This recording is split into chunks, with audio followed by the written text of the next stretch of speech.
So thank you, everyone. I'm thrilled to be here today with my three esteemed colleagues who are leaders in the post-secondary space across the country. What we're about to do for the next 75 minutes is we will all introduce ourselves, give a brief overview of the initiatives and programs that we lead, and then we'll have a dialogue around how do we best prepare the unemployed and underemployed to be really ready for the workforce.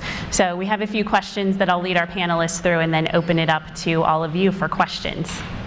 So with that, I'll start by introducing myself and Skillful. I'm Andy Rugg, the Executive Director of Skillful Colorado, and I'll speak just for a minute around why the Markle Foundation has partnered with the state of Colorado, LinkedIn, and Microsoft to launch Skillful. We know that the nature of work is changing, and it's changing fast. Nearly every industry, am I echoing? Can we try, thank you. Nearly every industry is experiencing upheaval, unlike we've seen since the Industrial Revolution. And while these technological advancements are actually generating new middle-skilled jobs, they're actually displacing them at a very rapid rate. So we know that 6 million middle-skilled jobs have been displaced by automation between 2007 and 2015, and that number is expected to double by 2025. So with these seismic shifts in the economy, we know that we need to change. Our educational institutions need to change, our training programs need to change, and our employment practices also need to change to facilitate that.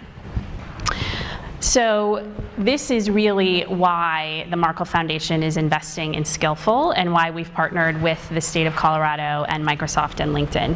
We are trying to bring together the entire Colorado workforce system, state leaders, educators, workforce boards, training providers, to develop a skills-based labor market that is geared towards skills and is enabling job seekers to be successful in the digital economy. We are specifically facilitating the widespread adoption of skills-based employment practices, so we have a robust employer toolkit that we're working on. We are investing in career coaches to really empower them to best serve job seekers and elevate the profession.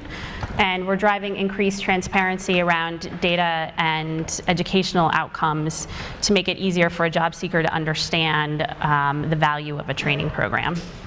So this is really why we're invested and why we're excited about Skillful. We know that Americans are really ready and eager to learn and to grow, and we just need to provide them with the right pathways and information to be successful. So again, I'm thrilled to be here with the leaders from these educational institutes across the country. I'm going to start by introducing Rob Dennison, who is the president of the Des Moines Area Community College. And Rob will be excited to share with you that he's the only college president that you'll ever meet who is not going to ask you for money. So with that. Wow. Really? Wow. Because we have a non-solicitation agreement.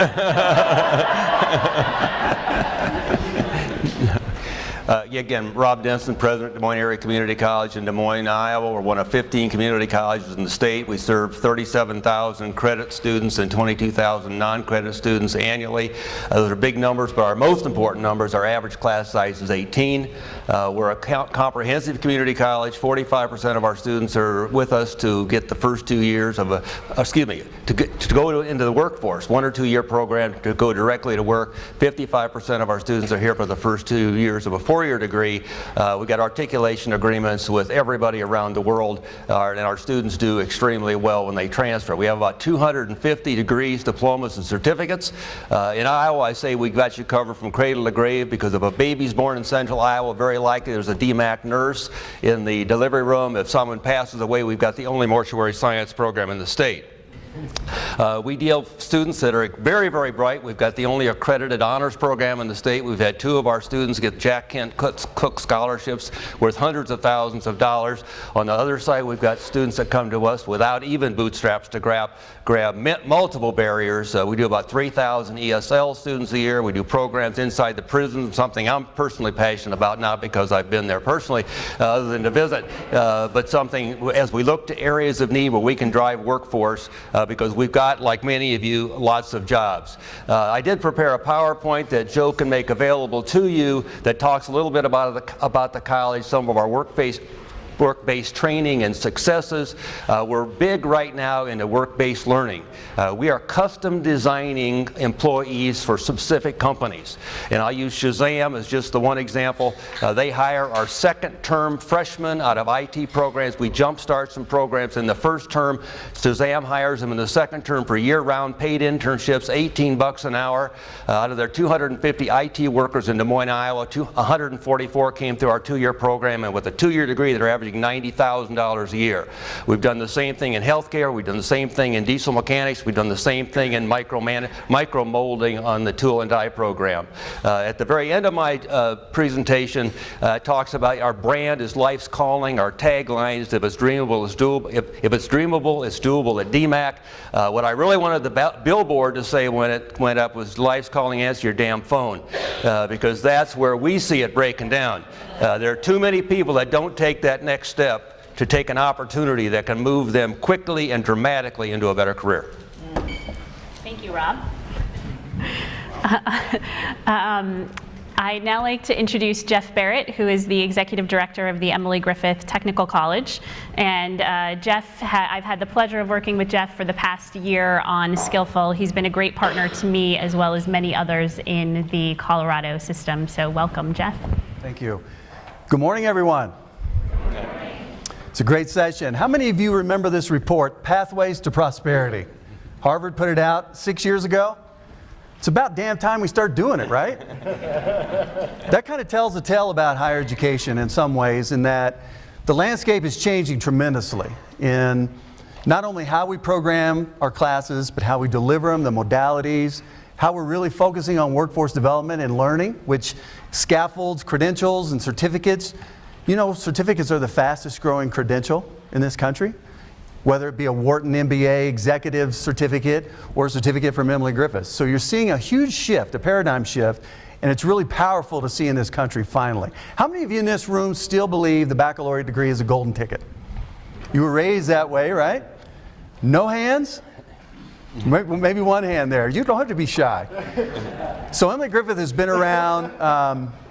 We're celebrating 101 years of serving students, providing opportunities for all who wish to learn. We've provided opportunities for many underserved first-generation students throughout our illustrious history, and we're going to continue that pathway. What's exciting to me is the public-private partnering that we're doing with some of our workforce development programs like Quick Start, which are a pre-apprenticeship program, which serves some of our 19 apprenticeship partners across the state of Colorado. We currently have 4,000 students in our apprenticeship programs in the state of Colorado. The problem is the demographic hasn't shifted that much. Still not women in these programs, men of color, women of color. It's 97% white in the enrollment, and they're male. But we're starting to see a seismic shift because there's a tsunami of the graying out of these industry workers that are in these various industry sectors that we work with. So it's a real problem. We've been hearing it for a while, but I think it's been delayed because healthcare is pretty damn expensive, so people are working longer. But we are seeing some of that turnover, and really quickly. And what's concerning to me is that the middle skills has always been a pathway into the middle class, and I'm really glad to see industry sectors like manufacturing creep back into Colorado. So I've been at Emily Griffith as CEO for 6 years, entering my 7th year, been in higher education for 22 years, and I was in manufacturing for 16 years prior to that. So I backdoored my way into education, and I'm still amazed. We were just talking the other day in a meeting, there's still not a common glossary for the work that we want to do between educators and employers. So Emily Griffith is taking on more of a role as a thought leader and a convener and a collaborator. We're going to be doing some of this work, hopefully around the country, not just in Denver and Colorado, talking about how we can bring more entities together to have these centralized repositories for this pathway work that we want to do, that we're all excited about. When I think about a Welding 1 certificate at Emily Griffith, graduating before they, leaving before they even graduate, and they're making $50,000 a year with a level 1 certificate that's 42 credit hours, and an ROI after only $6,000 or $7,000 worth of investment. And by the way, we graduate our students debt-free. There's Pell eligibility students. 77% of our students are Pell eligible. We also have the Colorado Student Grant. My foundation raises about $2 million a year that supplies scholarships, and we work extensively with our public-private partners in creating these pathways. An example of this is also in the incumbent worker training force. We forget about that, and I'm sure Andy will touch on this in the questions, but we forget about the incumbent workforce. After you get that certificate or associate's degree or baccalaureate degree, what are you going to do next? People think you're through. Well, with technology changing as rapidly as it is, and believe me, I'm 55, I just turned 55, and I think I'm a technology immigrant, I'm not a technology native. And when I think about my 7,500 students that we serve annually, and I think about these students who come from 94 countries in our immigrant program, I think about our concurrent enrollment students who are technology natives, right? They come to us with expectations that are far greater than what I had as a young man. And I think about our mantra the last couple of years as a college is we need to meet students where they're at. Geographically, where their professional aspirations are, and it's okay to have these on-off ramps, but we need to create the permeability to make that happen. And Emily Griffith has done, I think, a pretty good job in developing what we are calling these workforce development quick start programs, which are pre-apprenticeships. We all have our certificate programs, and we're now working with our 2- and 4-year partners to create more pathway programs. Sorry, I hope I'm not stealing your thunder here. That we can have our apprenticeship students, for instance, when they graduate with a journeyman, why can't they transfer 60 credits of that experience into a baccalaureate degree? But you know, higher education has been around for 250 plus years. It's very antiquated, very tradition bound. You know the drill. It's about time we change that paradigm, so I hope that we can have a great discussion about that today. So, thank you. Thank you, Jeff. And finally, Edward Smith-Lewis. Edward is the director of the Career Pathways Initiative, a grant-funded initiative by the Lilly Endowment. And Edward is likely the only circus-trained professional in the room.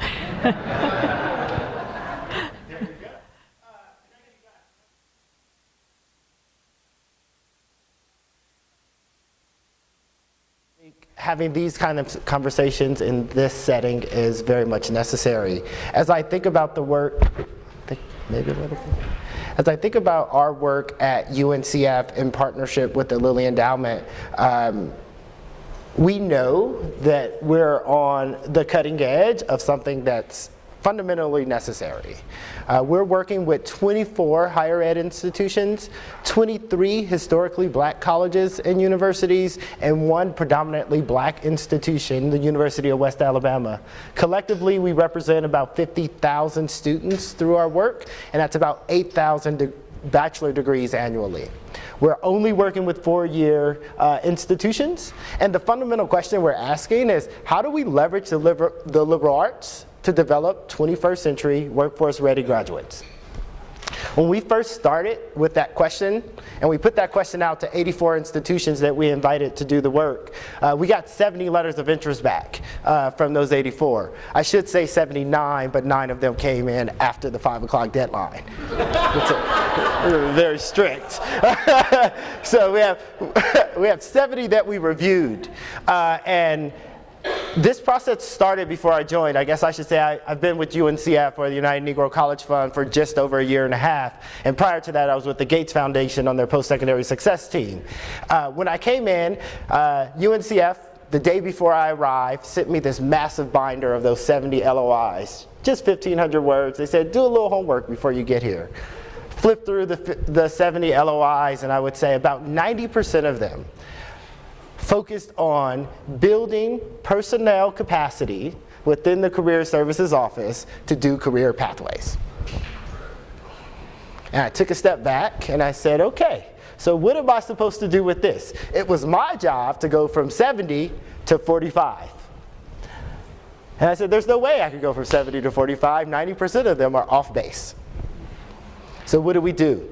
Well, our CEO said, well, let's get them all on the right base. Let's let them all go through. And so in my first 2.5 weeks at UNCF, I had 54 30-minute conversations. I opened it up to all 70. I said, hey, you need to talk to me, I need to talk to you. Here's my calendar. There are 30-minute slots. Choose one. And over the course of 2.5 weeks, 54 calls, 30-minute call, 15-minute break, 30-minute call. I learned a lot. And in that, what I learned is while institutions have the desire to help their students and they want to make sure they're doing the right things, we don't always, like our students, have the exposure to what that right thing looks like or how we go about approaching that. And from those conversations, UNCF developed what we're calling our three-pronged approach to career pathway development. The first comes out of the community college sector, and it's quite clear. It's guided pathways. How do you make everything on your campus easy except learning? It's pretty simple idea.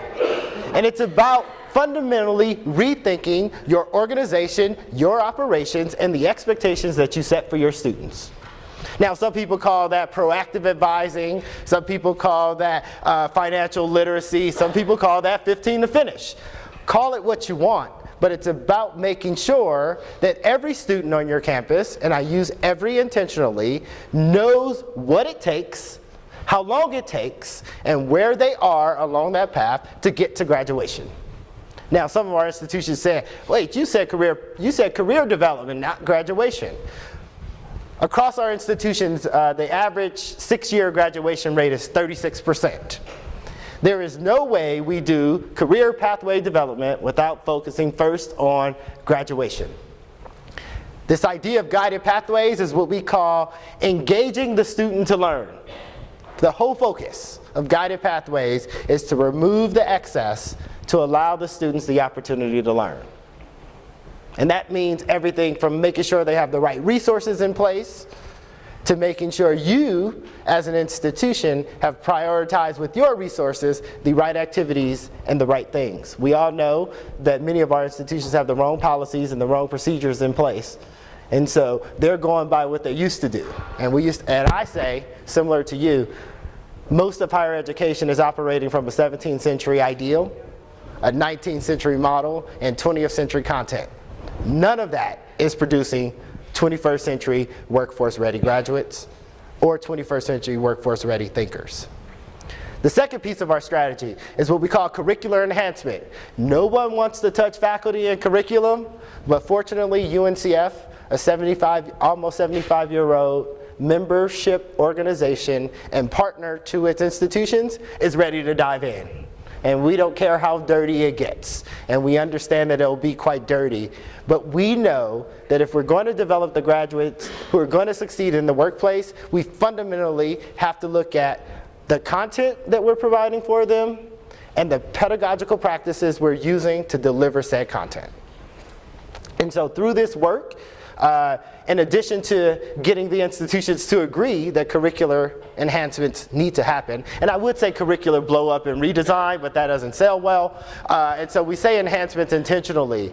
But the idea here is to fundamentally rethink what it means for a student to go through your curriculum. And many of our institutions are looking at minimizing general education.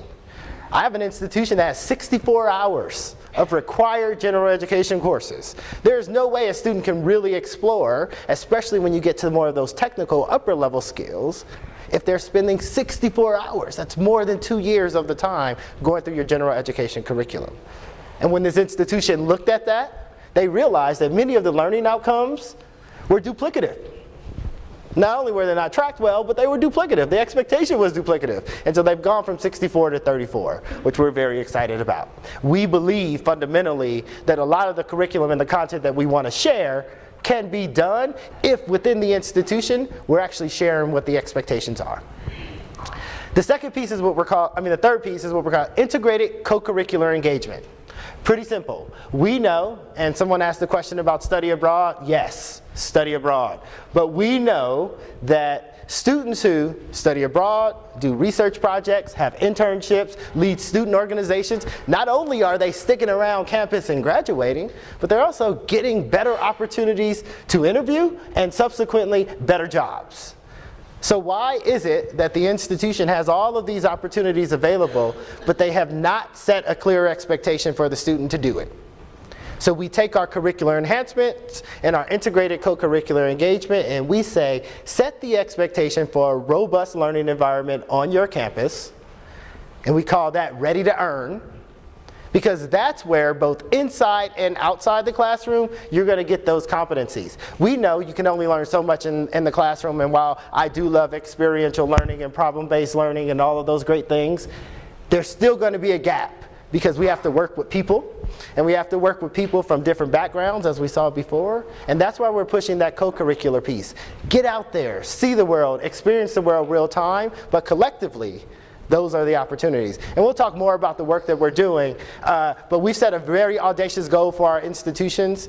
We've taken them over the last year and a half from this idea of, I'm going to do some personnel displacement with this money, to fundamentally rethinking institutional transformation and what it means to be a liberal arts college in the 21st century. So very excited to talk about that. So as you can see, we have three very different and forward-looking organizations here, and I'm excited to have this conversation. So the first question is really to Jeff, but to all three of you. Emily Griffith has been very responsive to business demand through Quick Start and other programs, as the others of you have through other programs.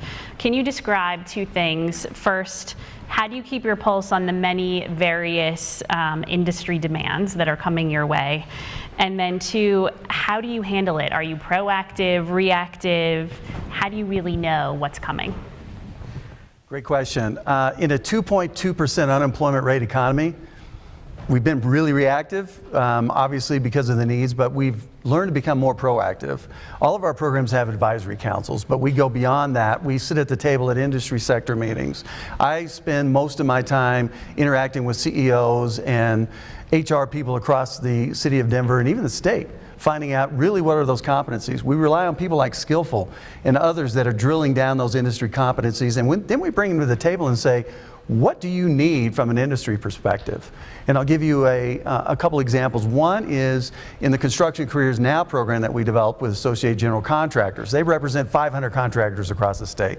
They approached us after I spoke at a meeting a couple of years ago to 500 of their members and said, look, this tsunami's coming. What are you going to do about it?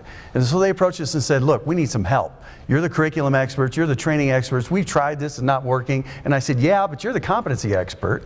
So let's bring you to the table. So I had 35 contractors across Denver, big companies, small companies. We sat at the table, we developed these smaller committees and developed a curriculum. And we did it and got it up and running in like 90 days, which in higher ed terms, that's like amazing, right?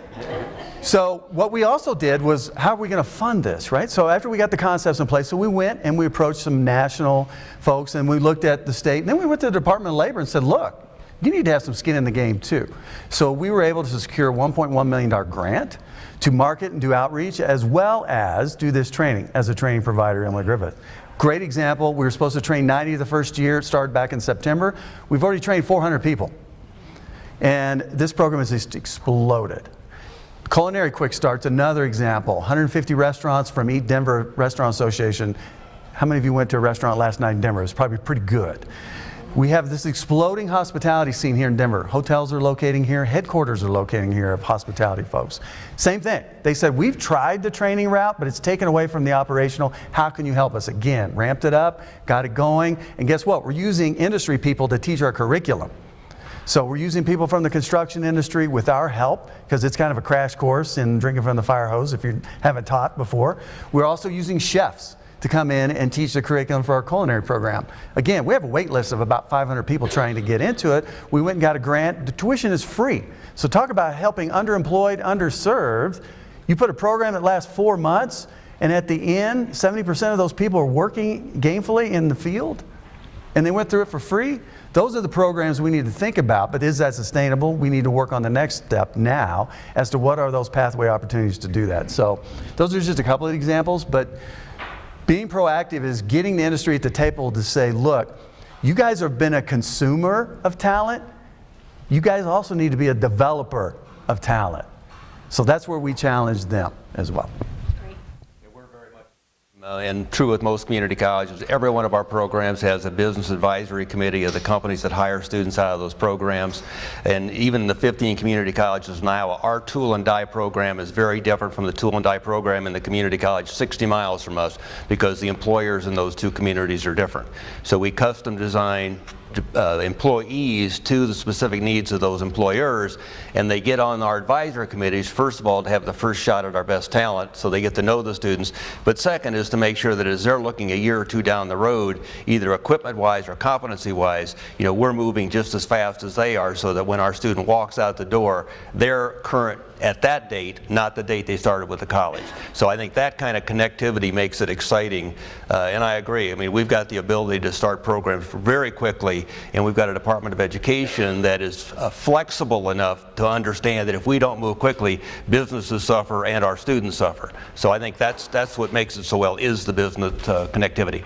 So Rob, you've talked about how you're working directly with companies to create a pipeline of talent. Can you talk about how you're ensuring that the programs that you're creating are still relevant and useful upon graduation, and that you're really preparing your students for the work of the future rather than today? Yeah, when I do a State of the College, where I've got this big slide, and it was a video that was kind of viral a few years ago, where this guy goes down a mountain, jumps a slide, and goes like 2 football fields and lands in a small pool. And that's really what our work's like. I mean, because we've got to, when I enroll students this term, I've got to know what those competencies are going to be 2 years from now. But that's because we work with the companies. I mean, our accreditor requires us to meet at least twice a year with our advisory committees to make sure, and again, a lot of it's on the equipment, because the equipment is moving so quickly and the software is moving so quickly. I mean, we've got to be migrating software programs as our students go through the program, as well as the equipment, and this is all very expensive stuff. So that's how we're able to be current, and then the employers are very keen about giving us feedback of how our students do. But the biggest value of being on an advisory committee, again, is to get that first shot at those students, and we are pushing apprenticeships and other work-based learnings, so that most of our students have to work. We know students that work 15 to 20 hours a week. That actually improves their academic performance. So we want them working in the businesses that they're going to be hired into, what their major is. If they're a machinist, I don't really want them working at McDonald's. It's a great place to work, but I want them to be working in a place that does machining. And when they come back off their 20 hours at work, come back into the classroom, they are much better students, because they're telling the other students, here's what the real world's like. So it's that constant push and pull that keeps us current. The stackable credential aspect, so that, AAS degrees, I've been in higher ed 22 plus years, haven't changed a lot. You've got 15 hours of gen ed, back to your point on the gen, you have 45 hours of content.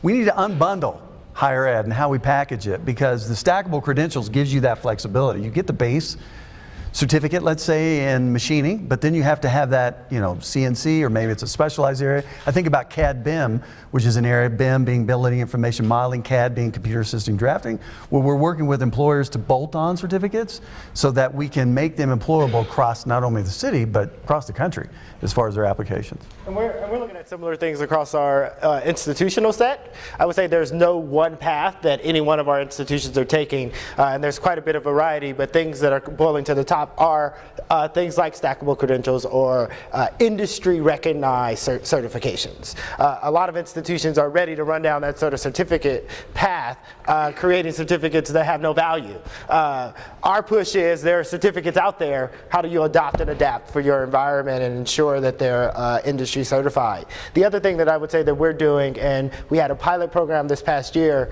UNCF did with Google, where we're fundamentally rethinking what does it mean to develop your faculty. Unlike the K through 12 space, where teachers may go through many hours of in-field experience and training, professors show up. They get their PhD, and then they're thrown into a classroom.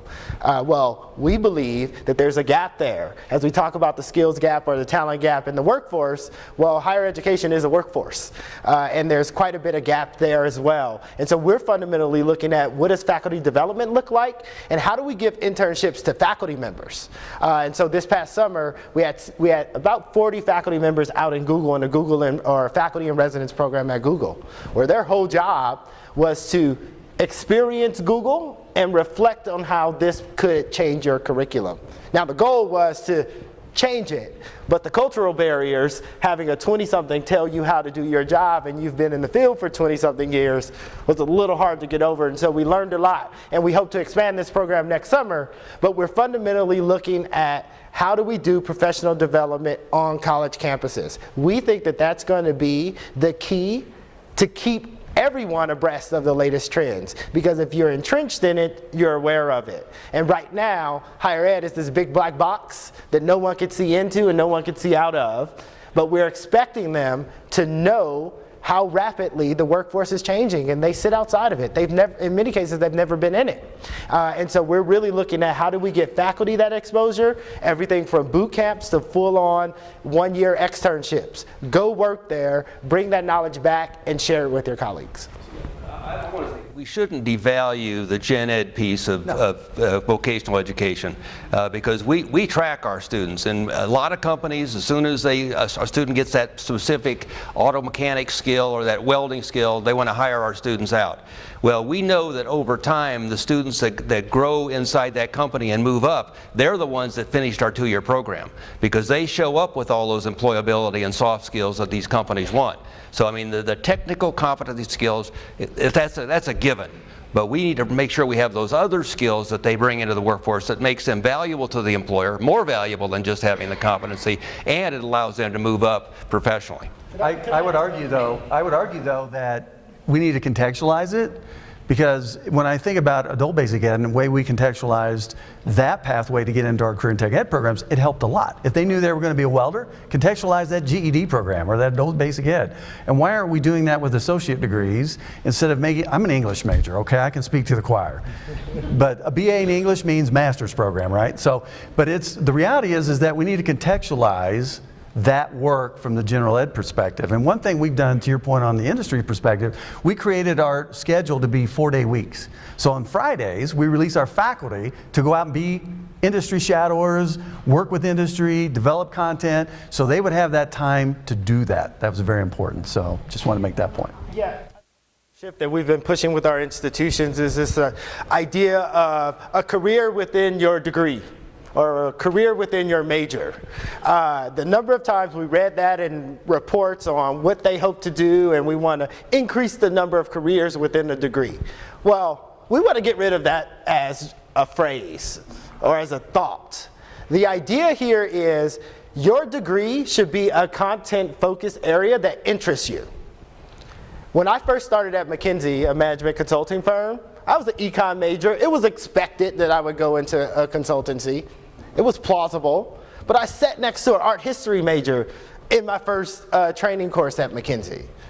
The goal should be for higher education that we engage you on content that wakes you up in the morning, what gets you jazzed for the day, but that we focus that content on building transferable skills, non-cognitive skills, you name it. Pick your flavor of the month. But the idea here is that every major needs these skills. We saw from the Pew Research. There are things that you have to know regardless of where you sit in the educational continuum.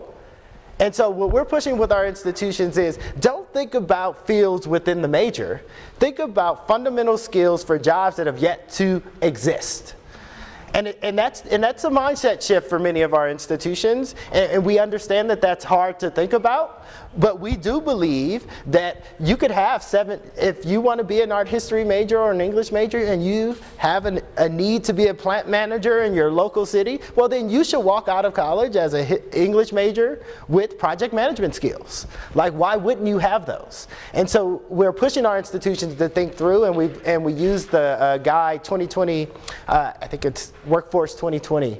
They came out with some future-oriented skills. And a lot of our institutions are saying, how do we just adopt technology across the curriculum? You can be an African American studies major, but you could still do some coding, right? A lot of the research, we have one institution that's fundamentally shifting, Tougaloo College, how you think about the syllabus. Could the syllabus be a tool to teach you how to research on the web? Right?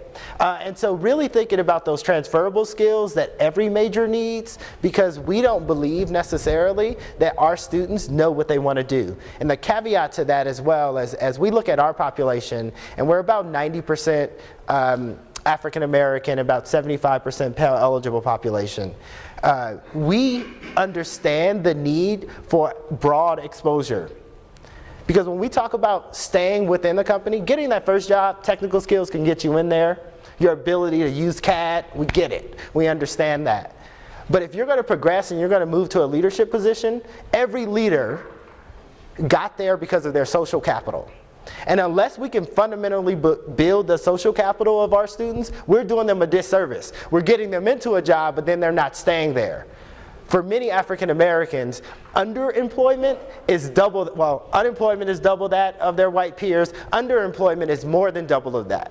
That means that there are students out there, or graduates out there, with the BA in a job that doesn't need it. And some of them may have started on the right path but have fallen off. And so we're really thinking, how do you use education to teach life skills? If you go back to Harvard's original charter, it said in loco parentis, right? The college will act as the parent on behalf of the future leader of the free world. Somewhere along the way we lost that. And so we're trying to find a way to get our institutions to get back to that. Because if you put the student first, and we're saying how do you become a student-centered campus, much of this becomes obvious. Back to that point on IEPs. A lot of our institutions are taking guided pathways as how do we develop the plan for you from the day you enter campus to the day you leave. And technology is allowing us to do that. We're going to switch gears a little bit and talk about stackable credentials. So can you talk about how can stackable credentials empower an individual to access better job opportunities and higher wages? And are you seeing your employers starting to compensate individuals for multiple stackable credentials commensurate to what they would be paying someone with a bachelor's or a different level of education? One thing that we've done, in addition to our advisory committees, we also take focus areas where there are particular demands for employees. It used to be welders, welders, welders. Now it's IT, IT, IT. Everyone needs IT. So we created an IT partnership council in Des Moines. We brought all into the fold a super council of all the companies that need IT workers, from Principal Financial to Wells Fargo on up and down the line, large and small. And with them we've developed boot camps where we take individuals that are current employees, put them through specific training that the company pays for, so that those individuals can then move up into better jobs. So it's the company identifying high performers that they're going to need to move up the pipeline. So this IT is on Agile and Java. It's an 8-month boot camp every Friday afternoon for 4 hours. So so we've got good tracks on how those we do. I mean, large groups where multiple companies send in, but we also go inside companies where they've got a critical mass of 20 or so that we do specific training for just for them. That's great. Do you have other? Yeah. So we're working on a model with the Colorado Visiting Nurse Association that takes individuals and they employ them and they start them out as a personal care worker at $11 an hour. The goal is 4 years later they're a registered nurse or even an MSN making $40 an hour. And all along the way they're working. It sounds like what? An apprenticeship is exactly what it is. And along the way we're embedding those executive soft skills, and by working in these environments they're encountering the diversity, to your point. They're encountering those social capital skills that they need to have. So we're looking at a program that will start them as a personal care worker, go through our CNA, LPN, ADN, BSN. There's a lot of acronyms, but it ultimately means $80,000 at the end of that journey, where you started out at $11 an hour in 4 years. That's a pretty good return on investment. Those are the types of programs that we're going to be focusing on as an institution to really building that true industry partnership. And of course, what do they say with millennials? 7 jobs during their career. I mean, I have a BA in English, but I was in manufacturing for 16 years. I mean, that's the way it works. But I think these pathway programs, and by the way, the glossary part, employers look at you when you say pathway and go, what the heck are you talking about? That's the glossary part we need to really fix so we have that common language. So. And as a self-professed millennial, I've already had 4 jobs, and so well on my way. Yes, well on my way to 7. And I would say yes. I think it's pretty obvious in the field that certifications or credentialing is replacing in some spaces the need for post-secondary education. I mean, if you just look at the number of companies that are filling those spaces from your general assemblies, et cetera, right? There is a need for that. I think what we're seeing, at least from our side, is that need is coming from as you said, people already employed. Those that want to upskill themselves or move forward in their career, they're finding great value in those. Or heavily into the tech space. I think you're seeing that Google doesn't care if you have a bachelor's degree if you can code, right? If you can do this well, then you can do our job. And so I think in those areas where those hardcore skill sets are needed over post-secondary credential, we're going to continue to see that wage growth based less off of post-secondary credential. However, as you look at where the majority of the jobs are, and you were talking in sort of the healthcare, finance spaces, retail, right, where there's large numbers of employers and potential spots to be employed, the post-secondary credential is the only litmus test that we have right now. And so I foresee it sticking around for some time. I think the Q Center at Georgetown has said that by 2020, 65% of all new jobs are going to have a post-secondary credential requirement in the job description. Well, that's only because that's all we have as a test. And so it's incumbent now on our institutions to live up to that.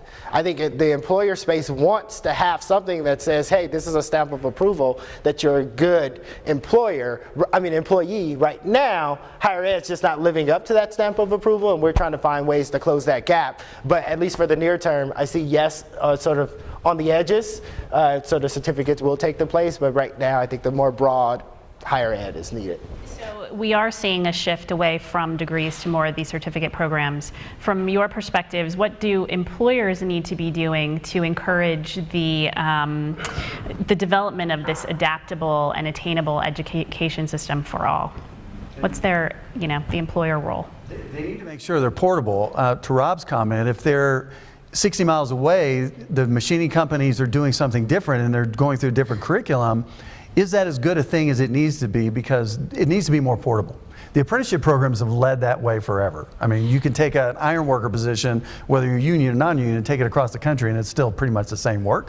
But it's become much more complicated than that. So when you look at the diversification of the jobs and the landscape out there today, that becomes even more critical. Is how do we make this more portable, which I think more states need to come together and more convenings like this. And by the way, thank you MindSpark for hosting this, because this is the kind of work that doesn't happen enough. The convening where we can talk about these hard issues, agree to disagree, and move on and create some real opportunities. And sort of to that point, I think they need to be visible. Right? I think with the advent of technology, it's been easier for employers to get the types of employees that they're looking for without being there. And the reality is we need real partnerships with institutions. I think you said it before, it's a multi-$100 billion training industry in the workforce. And higher ed is saying there's not enough funds. So my question is, how do you move some of those funds upstream and really value partnerships at the institutional level, such that you are assisting with curriculum development, and most importantly, you're exposing the students to the potential opportunities that are there. Most of our students aren't gaining the competencies they need because they don't know that they need them. They don't know what jobs they're looking for. They don't know what jobs fit them. And that's because they have a lack of exposure. And the institution has a big role in sort of increasing that exposure. For me, the employer space has a larger role. You either show that you care and you're there, or you're not. And a lot of employers are going to our mega institutions, and I get it, right? you throw a hope out there, and if you have 80,000 students, you're likely to receive something back. But there are a lot of smaller liberal arts rural institutions that don't have those kind of numbers. They aren't centrally located, and it's up to the employer to make that decision. Google for a long time only recruited at the top 10 major engineering institutions. If you look at their school recruiting, they're now recruiting at over 800 institutions because they made a dedicated effort to go to schools that you don't hear of. They're at Northwest X College, right? And Google, why would Google do that? They're doing that because they realized through their algorithms that they were getting high quality candidates from places they had never thought to go before. And we need more employers to start thinking that way because there are great students everywhere, but we all tend to focus with the pack. And so my push to the employer is broaden your horizons and actually reach back in a meaningful way. Partner with the institutions in the way these two are saying. Well, what I'd ask for employers is the same thing I'd ask for you. And I was introducing, I'm not here for your money. Number one, I think what you can give us are the best practices that you see nationally. You know, I would like to know what you're doing, where is it working, and I'd like to know that about 90 days before you tell my competition. But we need good ideas. The second, we need you out there talking to young people about these careers. I tell companies the same thing. You know, when I go out into any K-12, I'm just one of 27 higher education salespeople that goes into that school every day. I am selling a product which is DMAC. You know, I happen to believe it's a great product, but to them, it's just another salesperson. I need companies going out and talking to persons of all ages about the opportunities you have. If the Joyce Foundation or the Walmart Foundation or any of your foundations started a campaign where you said, look, in Central Iowa, here are the great jobs that are available, and here's how you get them. You know, you're not selling anything. You're encouraging people to move on. I told my wife a couple months ago that I started hitting on young women. That was not her reaction. But I also said I've started hitting on young men. Everywhere I go, every restaurant, every Walmart, whoever's serving me, I said, my number one question, are you a DMAC student? Most of the time they're not. Most of the time they have had college somewhere and dropped out because life got in the way. I need you talking to them, talking to your employees about coming back and finishing. It's good for you and it's good for them. There's a restaurant right across from my office. It's called Thunderhead Bar. I go there for lunch periodically, a sports bar. And so the young woman comes up to see me. I said, are you a DMAC student? She says, no. I said, should you be? She says, well, I've already got a 4-year degree.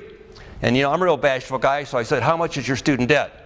She said, well, I've got it paid down to $90,000. That is never going to go away. She works like a dog, and this is not her only job. I mean, and I said, you've got the number one element to be successful, and that means you've got a work ethic. But we need to get to all these persons with great potential, most of which have some college, and get them back into a program, because we've got funds and scholarships and other things to help them go. We're not always free, but we come doggone close, and there's a job at the end of a very short rainbow. So that's what we need your help. You know, you need to give, as Gallup would say, you need to give these people hope. They need to have hope that they can do better and get off the couch and be successful, because again, it'd be one thing if we were selling a pig in a poke where there's really not really a job at the end. We've got jobs at the end, and these are good jobs. And I think the job descriptions need to reflect the work we're doing as well. So in Colorado, at least, we're forcing that issue, not forcing it, but kindly encouraging through partners like Skillful to say, look, this job description, if you don't need a baccalaureate degree, then don't list it as a baccalaureate degree, because you're losing great talent. And so we're working hard as an institution to really align with those industry certifications that are going to get them that job and match up with that curriculum. So when they look at that resume, they go, oh yeah, CAD, you had CAD, but oh, Tekla, that's exactly what we do. We need you. So that is what industry has to do a better job at.